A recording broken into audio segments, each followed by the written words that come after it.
فد يوم من الايام مؤمنين يمشون بالشارع، فشافوا لهم واحد مجنون. فواحد ايش قال لجماعته؟ قال لهم شوفوا هذا المجنون. وطبعا هاي اللفظه وهاي الكلمه مو صحيح نقولها، نقول هذا مجنون، لا. فد يوم من الايام الرسول محمد صلى الله عليه واله وسلم يتمشى ويا سلمان المحمدي رضوان الله تعالى عليه. فسلمان قال للرسول الله محمد صلى الله عليه واله وسلم هم شافوا لهم مجنون، قال يا رسول الله هذا مجنون.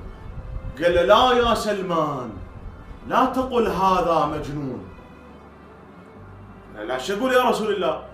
قال له قول هذا مبتلى، هذا مو مجنون، المجنون هو المتكبر، هذا الشايف نفسه ما يقعد الا بصدر المجلس واللي شايف روحه على الوادي، هو هذا المجنون اللي قصده رسول الله محمد صلى الله عليه وآله وسلم. المهم فصار وقت الآذان، المؤمنين توجهوا، ذول الأخوة الأصدقاء توجهوا لأقرب جامع يصلون به.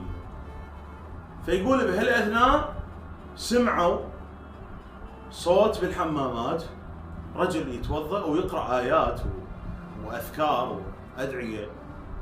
فيقول جينا شفنا بالمكان هذا اللي هو سبحان الله نفسيته هذا المجنون اللي قلنا عليه هذا مجنون. يقول توضأ وضوء، هذا يذكر هذا المؤمن اللي قال عليه هذا مجنون، يقول عمره حياته ما متوضأ هيك وضوء.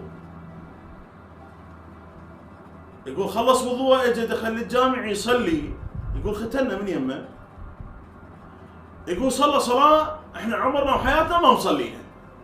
والعجيب هذا غير مجنون، ماكو مجنون اليوم مبتلى يصلي هاي الصلاة ويتوضأ هذا الوضوء.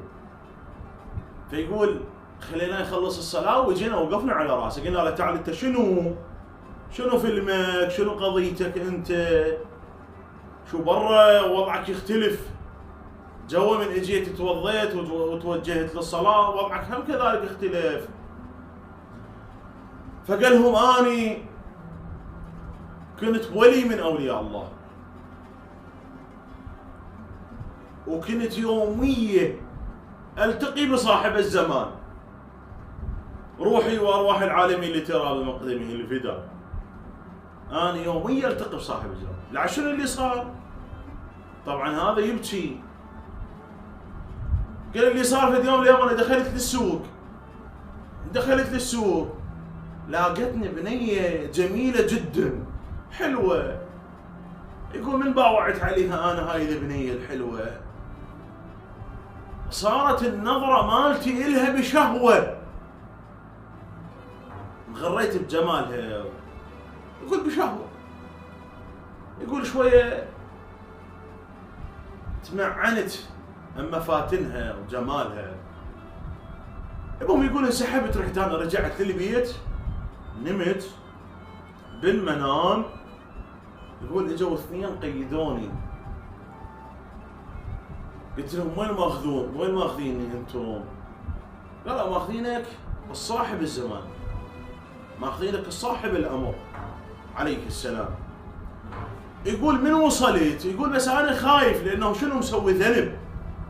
يقول من وصلت فد مجموعه واقفين، وواقف سيد ومولاي صاحب العصر والزمان، بس ما اشوف شكله، ما اشوف ملامحه، شكله مختفي، يعني مو مثل السابق انا كنت التقي به واشوفه هذا.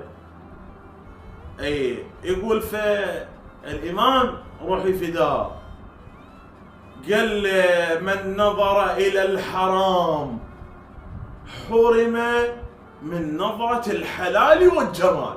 روح الله، شلون تعبير هذا يا اخوان؟ من نظر الى الحرام حرم من نظرة الحلال والجمال. الله سبحانه وتعالى انت حرمك من النظر الي، لان انا النظر الي شنو؟ حلال وجمال.